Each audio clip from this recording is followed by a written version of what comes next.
Hello students, let us read the question. A capacitance of 2 microfarad is required in an electrical circuit across a potential difference of 1.0 kilovolt. A large number of 1 microfarad capacitors are available which can withstand a potential difference of not more than 300 volt. The minimum number of capacitors achieve this age. इस question के लिए जो main concept है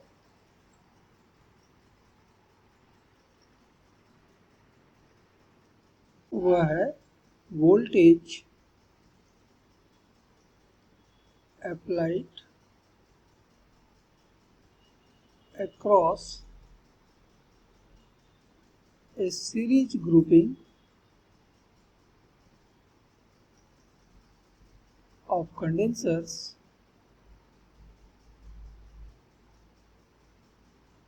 get distributed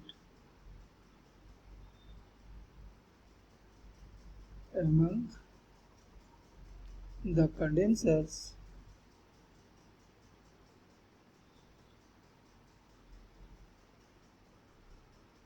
and potential difference across the condensers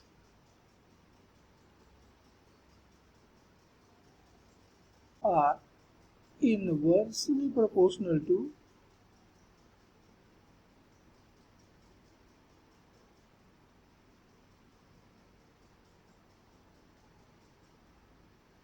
their capacitance.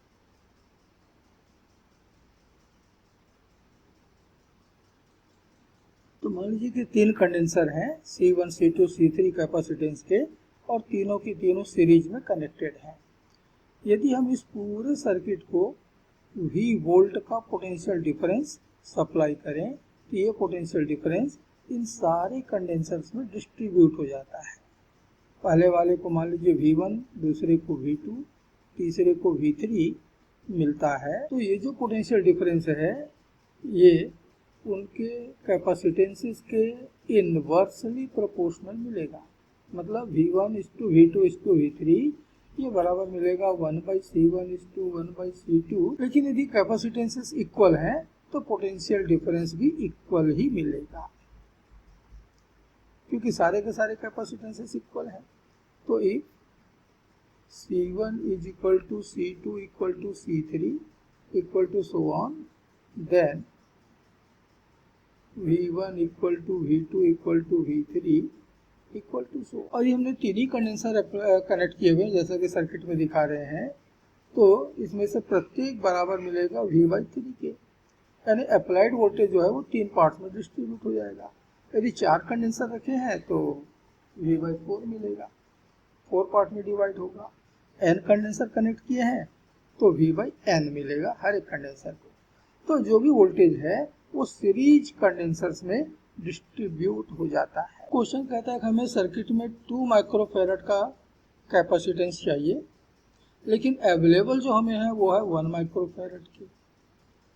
और ये जो 2 microfarad का condenser है इसकी voltage capacity 1 kilovolt means 1000 volt की होनी चाहिए, जबकि ये जो 1 माइक्रोफैरड कंडेंसर है इनकी मैक्सिमम वोल्टेज कैपेसिटी जो है वो 300 वोल्ट का है। 300 वोल्ट का है।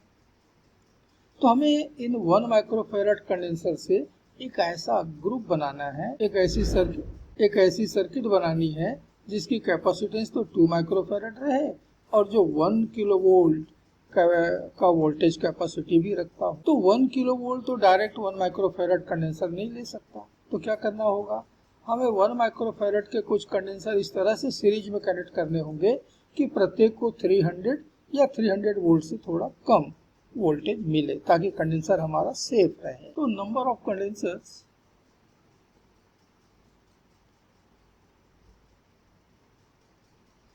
इन ईच सीरीज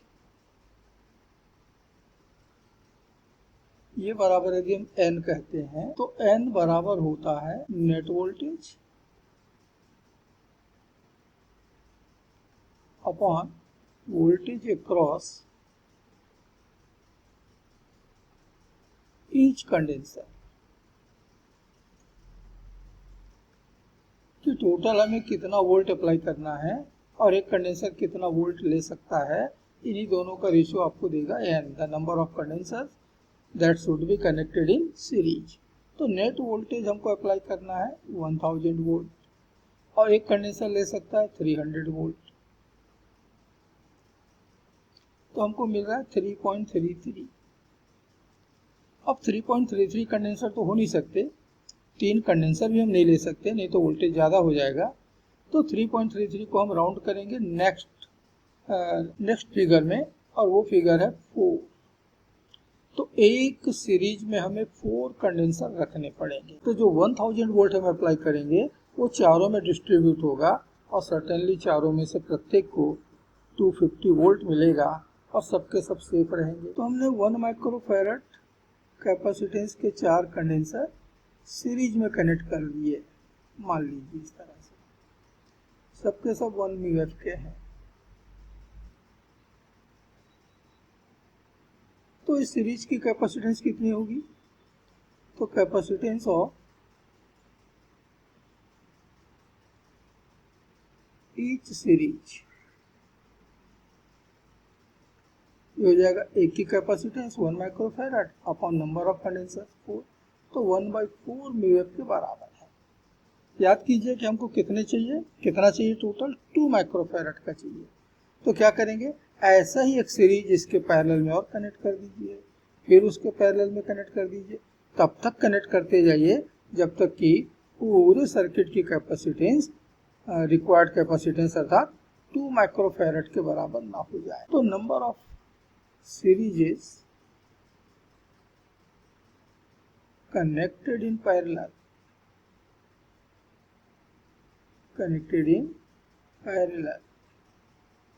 हम पैरेलल में कनेक्ट कितने सीरीज को करेंगे ताकि 2 माइक्रोफैरड हो जाए, मान लेते हैं m। तो ये बराबर होगा टोटल कैपेसिटेंस या टोटल रिक्वायर्ड कैपेसिटेंस